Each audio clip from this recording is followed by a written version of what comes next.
विशिष्ट महर्षि और प्रभु रामचंद्र जी का ज्ञानमयी संवाद सुनते हैं द आर्ट ऑफ लिविंग के फैकल्टी स्वामी वैशंपायन जी की वाणी से। अगर आपने अभी तक इस चैनल को सब्सक्राइब नहीं किया है तो इसे जरूर सब्सक्राइब करें और सब्सक्राइब करने के बाद बेल आइकन को भी जरूर दबाएं। जय गुरुदेव। इस प्रकार देखते देखते हमने अपना योग वशिष्ठ का 10वां सीजन कंप्लीट कर लिया, पूर्ण कर लिया। कितना सुंदर रहा नहीं ये सीजन। योग वशिष्ठ जो प्रभु रामचंद्र जी और वशिष्ठ जी के बीच में चल रहा ये चर्चा सत्र है, जिसमें प्रभु रामचंद्र जी को इस ब्रह्मांड के, इस जीवन के सूक्ष्म से सूक्ष्म रहस्यों के बारे में अवगत करवा रहे हैं उनके गुरु महर्षि वशिष्ठ जी। आपको अगर याद होगा तो शुरुआत में इस सीजन के हमने एक भिक्षु की कहानी देखी थी। जो भिक्षु ध्यान करते हुए बैठा था और उसकी वह मन बहुत ही पवित्र था, शुद्ध था, और वो ध्यान करते करते उसके मन में एक विचार आया कि वह एक आदिवासी बन गया है। और फिर उसके बाद उसने ऐसे महसूस किया वह आदिवासी का जीवन जी रहा है। फिर उसने ख्वाब में देखा कि वह ब्राह्मण बन गया है। फिर वह ब्राह्मण ने ख्वाब देखा कि वह एक राजा बन गया है।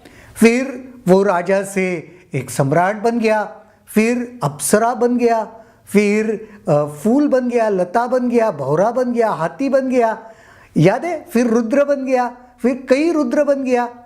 तो वो सारी कहानी हमने इस सीजन के शुरुआत में देखी थी और उसके साथ जुड़ा हुआ बहुत गहरा ऐसा तत्वज्ञान भी देखा था कि ऐसे कैसे मुमकिन हो सकता है। राजा दशरथ बाद में प्रभु रामचंद्र जी भी पूछते हैं उस कहानी में आगे कि वह भिक्षु कहीं पे है क्या, मैं उससे मिलना चाहता हूँ, वो क्या कर रहा है अभी। तो फिर महर्षि वशिष्ठ जी ध्यान कर कर ढूंढ निकालते हैं। वो कहते हैं अभी इस ब्रह्मांड में नहीं है, वो किसी अलग ब्रह्मांड में है। तो बड़ी दिलचस्प ऐसी कहानी और उसके साथ बहुत ही गहरा तत्व ज्ञान जुड़ा हुआ था, याद है आपको। फिर उसके बाद एक रक्त पिपासु प्रेत की कहानी हमने देखी थी। रक्त पिपासु यानी जो रक्त का प्यासा है ऐसा प्रेत, वो जंगल में रहता था और उसके लिए जो भी शिकार मिलता था उसको करके उसका रक्त पी जाता था। एक बार जंगल में उसे कुछ शिकार नहीं मिला, भूखा प्यासा भटकता भटकता राज्य में चला गया और फिर वहाँ पे भी कहाँ चला गया, वहाँ के राजा के पास चला गया। और राजा के पास जाकर उसने कहा मैं तुम्हें कुछ प्रश्न पूछता हूँ। वो प्रश्न पूछने का उद्देश्य क्या था कि अगर उन प्रश्नों के उत्तर राजा सही अच्छी तरीके से नहीं देगा, योग्य तरीके से नहीं देगा, तो राजा उसका भोजन बन जाएगा, याद है। तो वहां पे जब उसने राजा को वह गहरे आध्यात्मिक तत्व ज्ञान से भरे हुए प्रश्न पूछे तो राजा ने बड़ी कुशलता के साथ उन सारे प्रश्नों को उन प्रश्नों का उत्तर दिया। वो कहानी हमने देखी थी। उसके बाद हमने एक कहानी देखी थी राजा भगीरथ की। राजा भगीरथ प्रयत्न कहते ना हम, जिसने बहुत ही डिफिकल्ट चीज को अगर रियलिटी में लेके आया है।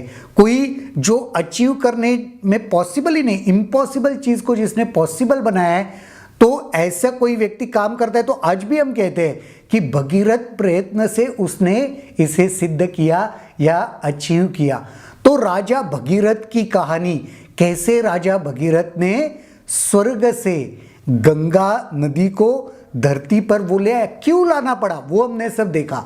उसके मन में था कि अगर गंगा नदी के पानी से तर्पण करते हैं तो हमारे पूर्वजों को तृप्ति मिल जाएगी, मुक्ति मिल जाएगी।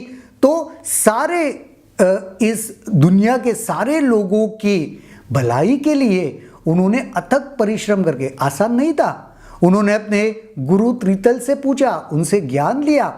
पहले वह परम ज्ञान में अपने आप को उसने स्थित किया, फिर औरों की भलाई के लिए आवश्यकता के अनुसार उसने भगीरथ प्रयत्न किया और डिफिकल्ट से डिफिकल्ट टास्क को भी वास्तविकता में ले आया। वो कहानी हमने भगीरथ की देखी और फिर उसके साथ जुड़ा हुआ बहुत गहरा तत्व ज्ञान भी हमने सुना और आखिर में हमने रानी चुड़ाला और राजा शिखिध्वज दोनों पति पत्नी थे, और रानी चुड़ाला को पहले ही आत्मज्ञान हो गया था लेकिन राजा को नहीं हुआ था।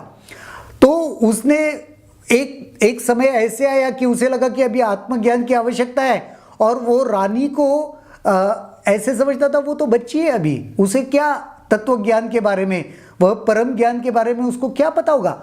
रानी ने उसको बताना भी चाहा लेकिन राजा खुद उतना मैच्योर्ड नहीं था, वो समझ नहीं पाया। तो एक दिन सब कुछ छोड़ छाड़ के जंगल में मंदार पर्वत पे चला गया, जंगल में रहने लगा, कुटी बना के 18 साल तक तपस्या की।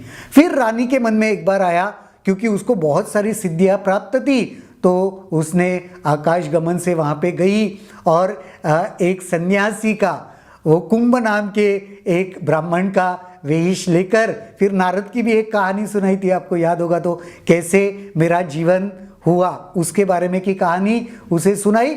और वहाँ पे एक बहुत ही बढ़िया तत्व ज्ञान की चर्चा चल रही थी, जो चर्चा अभी पूरी नहीं हुई थी, और हमारा 10वां सीजन वहीं पर समाप्त हो गया था।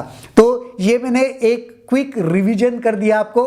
तो अगर आप इसमें से कुछ भूले होंगे, एक बार चाहे तो, जब तक बहुत जल्दी ही 11वां सीजन हम लेके आ रहे हैं, लेकिन तब तक चाहे तो एक बार दोबारा इन सारे एपिसोड्स को आप एक बार देखना, रिवीजन भी हो जाएगा, उसके ऊपर चिंतन मनन जरूर करना। तो यहीं पर रुकते हैं, बहुत ही जल्दी मिलेंगे 11वें सीजन के साथ। तब तक के लिए जय गुरुदेव। अगर आपके इस वीडियो को लेकर कुछ सवाल हैं तो कमेंट सेक्शन में जरूर लिखें, जिसके ऊपर हम आने वाले वीडियोस में चर्चा करेंगे।